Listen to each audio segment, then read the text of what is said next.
السلام عليكم ورحمة الله وبركاته. بسم الله الرحمن الرحيم. ما شاء الله بريسكاas iyo kalluunkaas quruxda badan ayaa maanta samaysanay. qaabka u sameeyaa ayaa idinla wadaagi doonaa insha Allah. fadlan haddaad ku cusub tahay subscribe-ka ii saar, haddii aad hore ila joogteen like-ta ii saar iyo share gar. intaasna waan kaaga mahadcelinayaa. dad qurux badan haddii asxaab fara badan meesha igu xir maasha Allah, aad iyo aad idinkaga mahadcelinayaa la joogiina. intii hore ila joogto waxaan leeyahay aad u mahadsantihiin. waan idin jeclahay, waan idin xiisay maasha Allah. kuwa igu cusub waxaan leeyahay soo dhawaada, waxaan idin leeyahay ku soo dhawaada meeshaydii idinka iska leh. marka kalluunka u jeeda waxaan soo dhexgelinayaa xabaajiyaasha.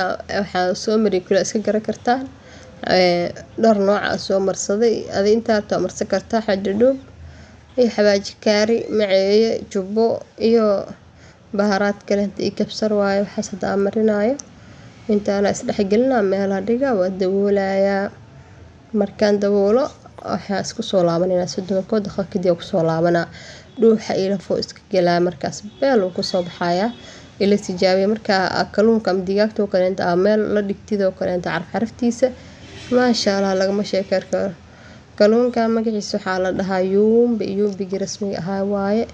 maasha Allah wax ka macaan maana arag. kalluunkan macaan u ahaa yumbi la fuuleeya ma ahane wax ka macaan ma arag. basashiisi iyo baradhadiya xagaana ku shiilaya. digsidan bariiska ku kari rabo le ku shiilaya ma garate. xaway isma dhibayno alxamdulillah. baradhada ku shubay saliid awli kulana ahayd waa marka saana ku wadayna insha Allah.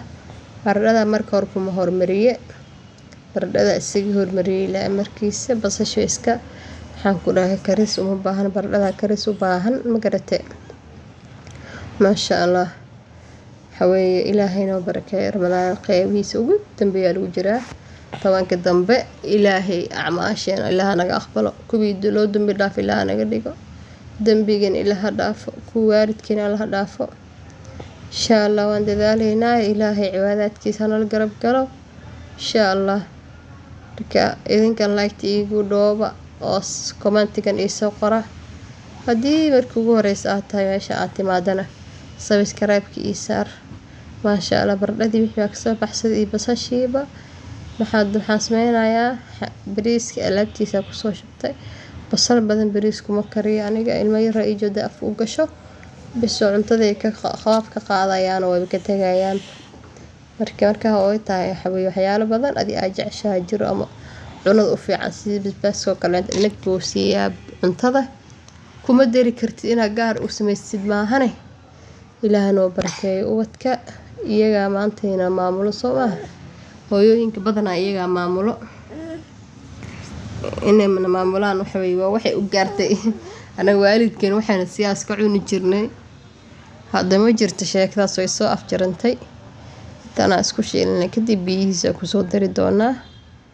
kabsaraad ku soo daray kabsarta way shiidneed, kabsar shiidan bay ahayd. marka insha Allah bariiskan macaankiisa anaga idin cunayo warka ma haysaane maxaan sameeyaa insha Allah. bariiska dhowr daqiiqo biyo meel la yaale biyaan ku dhigay u jeedin. bariiska biyo inta ku darsan ka tagano kalluunka waa soo dubtay saas uu soo bax qallayl waa asiidan u jeedin soo ma saliid ma idinka muuqata waa kaas qallayl waa macaanka adduunka special kalluun daam qasho waa kana kalluunka markii inta u horeysa idin tusay saas uu soo bax. bariiskii uu soo karay markuu karay aan soo guranay bariiskan ka dushka soo saarina kalluunkeeni. kalluun qaleel wala maasha Allah kalluunka aad iyo aad ugu helay. waxaan ku dhahay yumbi la dhahaa soo maqaarkiisa qaad soo iibsanaysaa maasha Allah. dhanaga macaanka ya wax walba uu leeyahay wallahi lagama sheekeyn karo. marka isxankaas ku soo gurtay ya oo jeedin soo ma baradhadiisi baradhada iyo basashiyan ku soo darayaa ya wixii aan ku xulan salarka iyo adduunyada dhan way noo diyaarsan tahay kama gaareenno intaan baa idin tusay. marka insha Allah video like saara iyo share gareeya. waa idinka